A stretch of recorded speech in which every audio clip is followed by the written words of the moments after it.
UFC Fight Night Kape versus Almabayev is coming up this weekend, and today, guys, I have the complete full card breakdown for you with timestamps if you'd like to skip to any part of the video. Hello, everybody. Welcome back to another video. If you are new here, my name is Kyle. I am your guy with too many YouTube channels, guys. We're going to be breaking down these fights as much as we can possibly can. I'm going to be talking about what I like about the guys. We're going to be taking a look at betting odds. Again, from a fight fan and from somebody who likes to bet, this is the video for you. Thank you so much for being here, everybody. Let's get straight into it. Starting off with the first fight of the night, actually one of the guys that I am most excited to see on the card, Chepe Mariscal. He's taking on Ricardo Ramos. Now, you've been following the channel. Chepe Mariscal is a guy that I have been watching for a very long time before the UFC. I'm very, very excited to compete with him.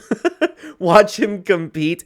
Now, I'll start breaking him down. Chepe Mariscal, he is one of those guys that can absolutely do anything. It's weird because he's just a complete fighter. He's very complete. He does a great job at creating chaos and throwing powerful and accurate shots within that chaos that he creates. He has great takedowns from the defense. He has good cardio, finishing instincts, counters, heart of a champion.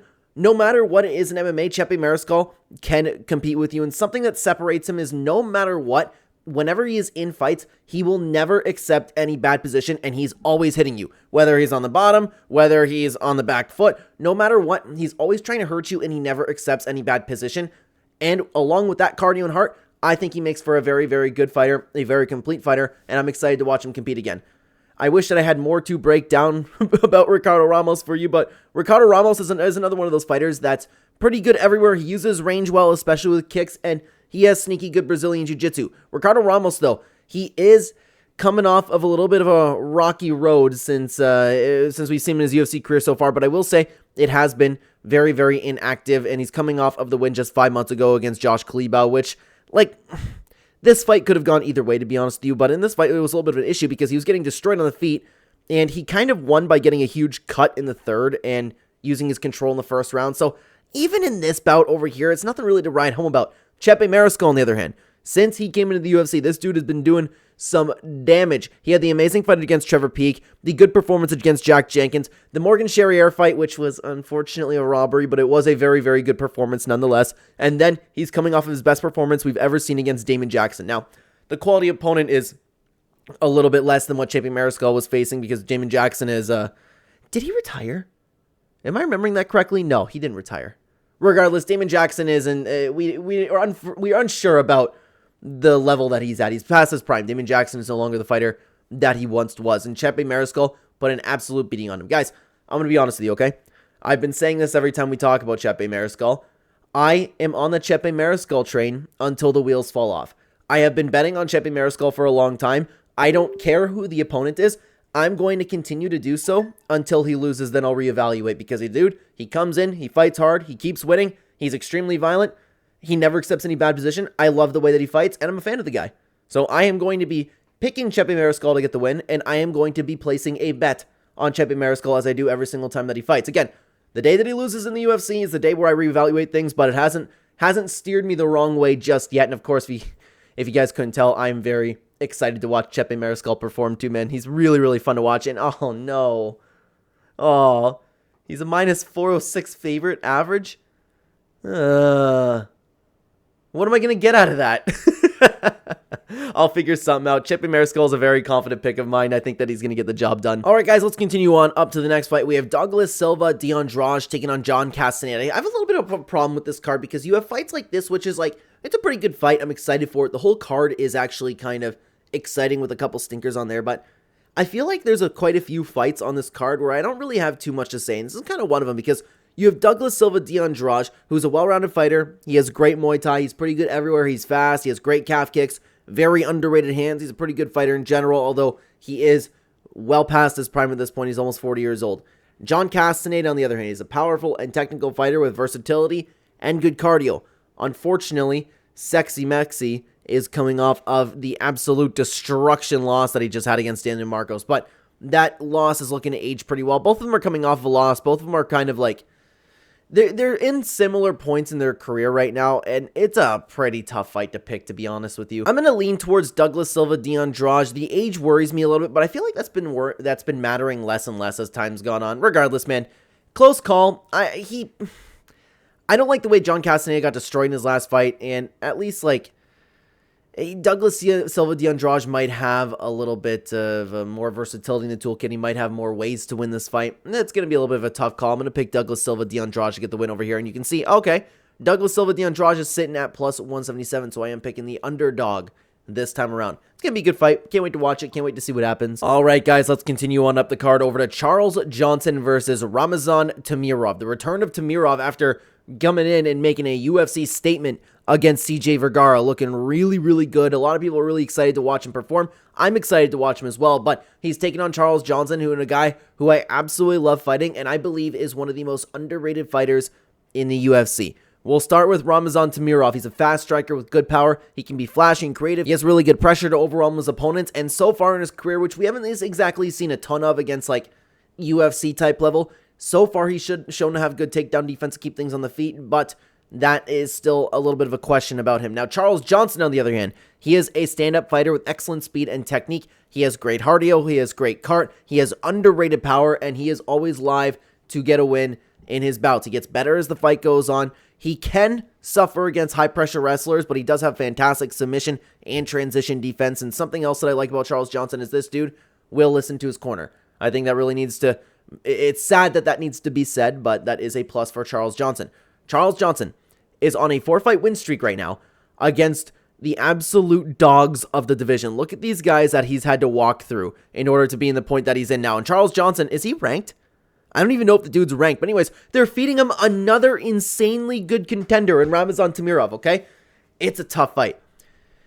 I would imagine that this is... Yeah, you know what? Temirov's going to want to stand with Charles Johnson. If you stand with Charles Johnson, that's always going to be a little bit of a problem because you can never count him out, man. Like, he's got that UFC experience. He's insanely active. He gets better as the fight goes on. This is a really tough fight to pick because while Ramazan Temirov looks to be a true tough prospect, we haven't seen him against fighting somebody the level of a Charles Johnson. And Charles Johnson is a vastly underrated fighter. Something else I forgot to mention about Charles Johnson is I wanted to mention within this win streak that he had, I gave Sumidarji the edge in that decision, but he got the job done.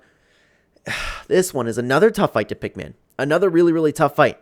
They're going to be standing up, and I would imagine that Charles Johnson would get the better of him. You know, my gut's telling me Ramazan Temirov. I don't know why. I can see this one going either way. Guys, I think it's a 50-50 fight. I'm going to ever so slightly lean to Ramazan Temirov for the sake of the video. But this is such a tough fight, man. I don't know what's going to happen. Both of them are fantastic at what they do. And you can see that the odds kind of reflect that with Temirov being a very small favorite. Makes sense to me. I'm interested to see if this line will bounce around at all. All right, guys, let's move on. And I'm going to be honest with you. I'm going to be completely honest with you. I could care less about breaking this fight down right now. Andrea Lee, JJ Aldrich. One of the worst fights that you can put on in the UFC right now. You have Andrea Lee, who's your typical WMMA fighter she has a little bit better wrestling and technique in general. She can be submitted. JJ Aldrich, on the other hand, is, again, your typical WMMA fighter. Has a complete game, but is it really anything to write home about?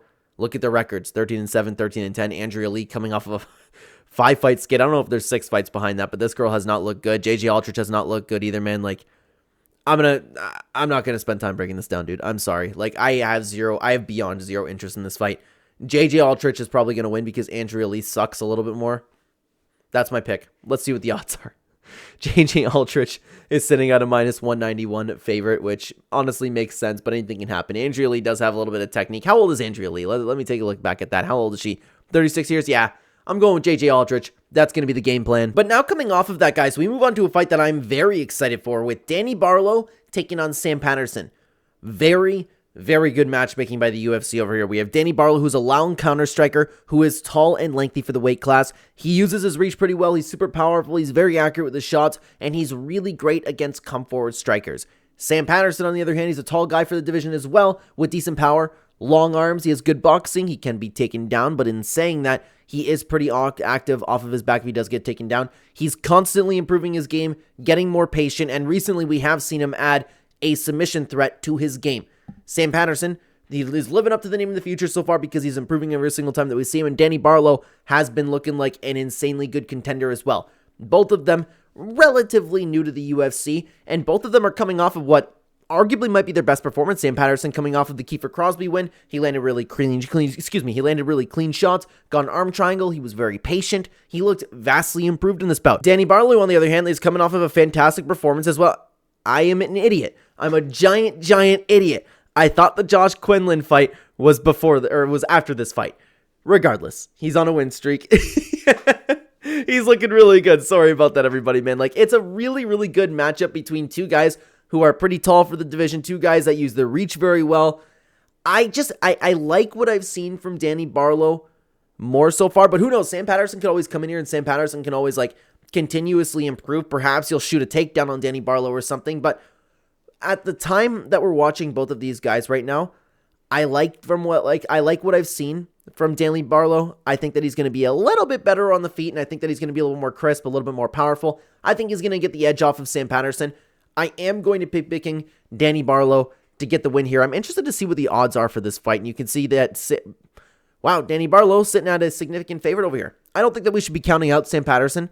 It's just I am picking Danny Barlow. Sam Patterson's improving, man. He's been looking good. I would not be shocked if he came in and won this fight. It's going to be a really good one. Now, guys, let's continue on up over to the next card. Another fight that's very exciting. Lucas Almeida taking on Danny Silva. Lucas Almeida, he's a Muay Thai striker. Good power, ground game to back it up. He can be hit. He will come out just trying to take your head off, to be honest with you. Like, he will come in and he will make chaos. His punches are powerful, very fast, crispy. They look nice. Danny Silva, on the other hand, is one of those fighters that is close with, and I cheer for these guys because I love Cub Swanson's gym. He's close and trains with Cub Swanson, and he is pretty big for this weight class. He is a well-rounded fighter with good pressure, volume, fast boxing, great leg kicks, accuracy combinations, and BJJ. He is open to getting hit. That chin is out there. He is a very durable fighter, though. Something that I love about Danny Silva, if he hurts you, he is also a very patient fighter. When he finds and smells blood, he doesn't go crazy on you. He is patient when he's going for finishes. He secures them better than somebody who would absolutely go wild. So, both of these guys are on the come up. Lucas Almeida had a little bit of a rough go recently, but then he came back with a nice dominant performance against Timmy Kuamba. Danny Silva, on the other hand, he just made his UFC debut, and honestly, while it was a split decision, fantastic fight. Like, this dude is absolutely insane. I'm going to be picking Danny Silva to get the win here, and I'm fairly confident in that. One day, he's going to get chinned. One day. But so far, the dude has been real nice. Like, I'm just saying, the reason that I mention that is because Lucas Almeida is a very powerful guy. He can throw his hands out there pretty fast, and like I said, his shots are really nice, snappy, and crispy. But I like the options of Danny Silva. He can take the fight anywhere that he wants to go, and he is improving. He's hungry. I like that he can drag himself through a war and just get the better of somebody. I'm pretty high on Danny Silva. I like Lucas Almeida as well, man, and I think he's a good fighter. But I think that Danny Silva is just not necessarily on another level. He's just going to come in there and create chaos, and I think that he's going to excel within that chaos. I'm going to be picking Danny Silva to get the job done. I'm pretty confident in saying that. I'm pretty high on this guy, and at the level that they're at right now, I'm picking Danny Silva, okay? Danny Silva sitting at a small favorite over here at minus 194 at the average. That, again, makes sense to me. I don't mind those odds at all. Danny Silva is going to be my pick to get the job done. Now, guys, let's continue on up the card to Montana De La Rosa versus Luana Carolina. Another one of those fights, and when I was speaking earlier on the video about how I'm having a little bit of issues talking about a couple of these fights, this is one of them, because they're two fighters that, especially in their recent performances, there wasn't, like, I don't think there was one point of significance within, like, their last, like, 3-ish fights for both girls that I could take away, and where it's like, okay, Luana Carolina did this, and she looked pretty good. Montana De La Rosa, you know what? She really shined here. We saw a weakness here. None of that. Montana De La Rosa, though, grappler, decent BJJ. Her striking's improving, but she's not much better than your typical WMMA fighter. Luana Carolina, on the other hand, she's a decent striker who does a good job keeping things on the feet, or I should say okay job doing things on the feet. On the ground, she's not horrible, but on the feet, she prefers to definitely stand and keep things busy, throwing some punches, okay? I don't know, man. This one's tough, okay? Luana Carolina, she's coming off of 3 wins, but none of them were, like, anything to really write home about. Same with Montana De La Rosa, even in her losses. Like, she's losing to better opponents, depending on how far back you want to look. Like, it's more so towards 2021, but I don't even, like, I hate saying this, and I don't mean to be disrespectful, guys, but there really isn't a ton to say about either of these fighters. And you want to know another thing, too, that I need to start paying a little bit more attention to. It's just like a little like hinge I've been having into myself just watching the sport for a while. Do you ever wonder that we might have to take into consideration at some point the better looking fighter loses? I don't know. Maybe perhaps we need to take a look at that, but I feel like anybody that the UFC is trying to hype up, or anybody with a little bit of potential in that area, plus they have other options for, they could be distracted with Instagram, things like that. I think that's a very real thing, and maybe it's going to play into my reason for picking Luana Carolina. Luana Carolina is going to be the pick, but I really have no clue what's going to happen in this fight, guys. Anything can happen in this fight, okay? Luana Carolina is sitting at a minus 132 favorite at the time recording this video. And it's important to note, too, I forgot to mention that I'm recording this video on Thursday before you are seeing it late Saturday night, Sunday morning, regardless whenever you're seeing it, guys. Thank you for watching, by the way. I appreciate you guys being here. Let me pause you for a sec before we get into the main card. As you know, I speak a lot about betting on this channel, and while this is one of those iffier cards, if you're interested in either supporting the channel or seeing exactly what I'm doing with my own money, you can check out the channel membership, which is very cheap compared to other channels, in the description, down below, or in the pinned comment, or right next to the subscribe button. You can check it out, and every single Thursday, Friday, or Saturday morning, I will be posting exactly what I'm doing with my money. If you, again, either want to support the channel or seeing what I'm doing with my bets, because I talk about it a lot, then you can check that out. Also, we have been using OddsGym as a tool. OddsGym is a partner of the channel, so if you'd like to sign up to OddsGym, you can get a discount by using my code ClenBat, with the link in the description, pinned comment down below. Thank you so much for listening, everybody. Let's get into this main card. Kicking off the main card, we have Austen Lane taking on Mario Pinto. Mario Pinto making his debut, and there is a ton of hype behind this guy. And honestly, it kind of seems like the heavyweight division doesn't necessarily have too much talent as of right now. Mario Pinto finally came onto the Contender Series, and before that, this is the problem with him, right? We still have questions about things like his hard cardio,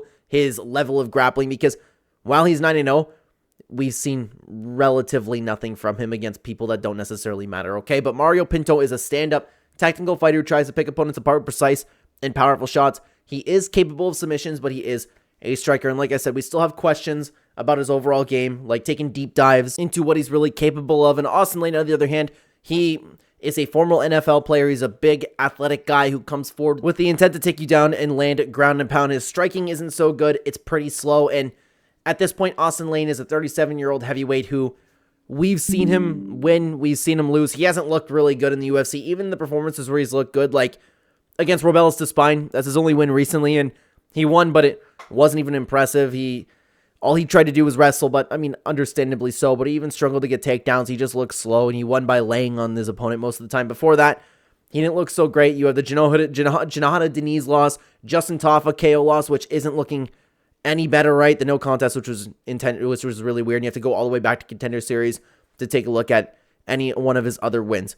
I really don't typically like picking guys straight off of the Contender Series, but I think that Mario Pinto is just a better fighter. I think he's going to come in. He's going to be a much better striker, but the problem is, how is his level of grappling? Austen Lane isn't like a fantastic grappler or anything, but he's certainly better than what we've seen Mario Pinto up against. It's a toughie. So I am going to pick Mario Pinto. I'm nowhere near going to be betting on this fight because we still have questions about him, and people like Mario Pinto can get fraud checked, okay? Mario Pinto is sitting at a huge favorite right now. Again, understandably so. Austen Lane just unfortunately hasn't been anything to go crazy about. He hasn't lived up to the hype because this guy was coming into the UFC and they were like, okay, this guy could be a problem, but now we're on to Mario Pinto. Maybe we'll end up the same fate. All right, guys, let's continue on up the card to a fantastic fight. Nasrat Haqparast taking on Esteban Ribovics. Nasrat Haqparast actually on a very, very quiet win streak over here. He's a good kickboxer with great range and volume. He has solid jabs, solid feints. Most of his shots are pretty crisp. He's pretty fast, and he has takedown defense as well. He has become a very, very complete fighter. He's only 29 years old, only just entering his prime. He's coming off of a 4-fight win streak, although, like, he's not the most active fighter. He has been looking good against the opponents. Could be better, but he has been looking better. Like, my takeaway from Jared Gordon is, like, it was a split decision win, like, it was a war, and in my opinion, Jared Gordon won this fight, and he kind of got screwed over again. That's the problem with Nasrat Haqparast, right? He is on a 4-fight win streak. It's a quiet 4-fight win streak, but it could be better. Esteban Ribovics, on the other hand, is somebody that I'm very, very high on. He's a technical striker with good power and decent grappling. This dude comes in, and he always looks to get for the finish. He has nice combinations, heart, speed, and he isn't afraid to get dirty. He does well when he involves himself within calculated chaos. His heart and will are on another level, and he's one of those guys that loves throwing leg kicks to the thigh, which you don't see actually too much of in recent times. He's on a 3-fight win streak right now after, I don't want to say shocking loss to Luke Razdabov, but I think he's better than that performance, okay? He had one of the greatest fights in UFC history against Daniel Zellhuber. I thought this was an absolutely phenomenal fight, and this is the fight where I sat back and I was like, okay, I'm convinced Esteban Ribovics is going to be a very solid contender moving forward in the division. Okay, here's the thing, guys. Both guys have a decently complete game. Both of them are really good on the feet. Both of them are really good kickboxers. I just think that Esteban Ribovics is going to be a better striker. I think that the technique is a little bit better. I think he's going to be quicker. I think he's going to be a little bit more crisp, and I think he's going to be a little bit more active. And if these two start going to war, while Nasrat Haqparast can keep up, I just think that Esteban is just going to be a little bit better. Okay, both guys are great. Both guys are on a win streak. Both guys have been looking good. Both guys have promising careers ahead of them, but I just like what I've seen from Esteban Ribovics against perhaps better opponents than Nasrat Haqparast has taken on, and I am going to pick Esteban Ribovics to get the win. He is a confident pick of mine. I wholeheartedly believe that he's going to win this fight. Esteban Ribovics sitting at a minus 245 average odds favorite right now.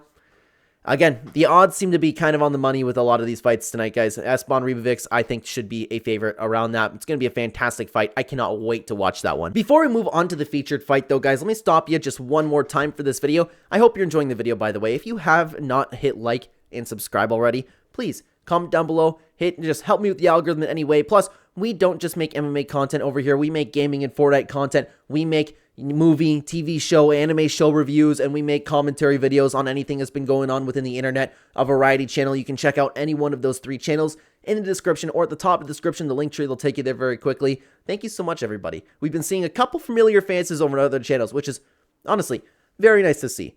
Thank you so much for being here. Your time is extremely valuable. Thank you for spending it with me. Let's move on to the featured fight on the card. And let's get into it, guys. The next fight on the card is a very good one. William Gomez versus Haider Amel. I'm actually quite excited for this fight, man. William Gomez very much impressed me in his last fight, and I was completely underrating him. Apologies if you can hear my notifications. My mom is texting me, okay? William Gomez is a well-rounded fighter. He can finish you from anywhere or grind you to a decision. Sometimes in fights, he can show up and trying to counter just a little bit, and he can end up being low volumes, but other times, he can show up and fight at an insanely, really nice pace. So it's tough to tell sometimes, like, every once in a while, a different version with William Gomez in that sense will show up, but William Gomez, man, he is on a beautiful win streak right now, and the thing that I want to point out is his last fight against Joe Anderson Brito. He had a split decision win against Joe Anderson Brito, and I think this really, really says something. It was a fantastic, brutal war. The fight honestly could have gone either way, but regardless, no stock was lost about either guy. He really impressed me in this fight. There wasn't a ton of notice about the exact fight, but he kept up with the brutal pace of Brito for 3 rounds, and it was evenly matched. This was amazing, because I hold Joe Anderson Brito very, very highly, so I was underrating William Gomez. Haider Amel, on the other hand, is trained by Jake Shields and Gilbert Melendez, coming out from those from that gym training with all those guys over there. He's a good, aggressive striker with a lot of power, cardio, and heart. He has an okay ground game. Guys, I'm so sorry. If that happens again, I'm going to be taking care of that. Don't worry. I just keep thinking, okay, I'm not going to get a text message again, but the messages just keep coming in, okay? My apologies. This is a special full card breakdown, okay? He has an okay ground game, but he is far from useless on the ground. Like, it's just a decent one. He has pretty good scrambles, pretty good BJJ defense. The only thing that Haider Amel really needs to work on, and we have not seen him improve about it, but we haven't... Yeah, he needs to improve on it, is his finishing instincts. Sometimes he can have opponents hurt, try to finish a fight, and just, like, completely lack that extra power he needs to end up actually finishing someone. So other than that, Haider Amel has looked good so far. I've been watching this dude all the way since the LFA. I've been watching him for years at this point, and I like that camp over with Jake Shields and Gilbert Melendez. I like those guys, so I end up cheering for them, but unfortunately, I think this is where the win streak of Haider Amel ends.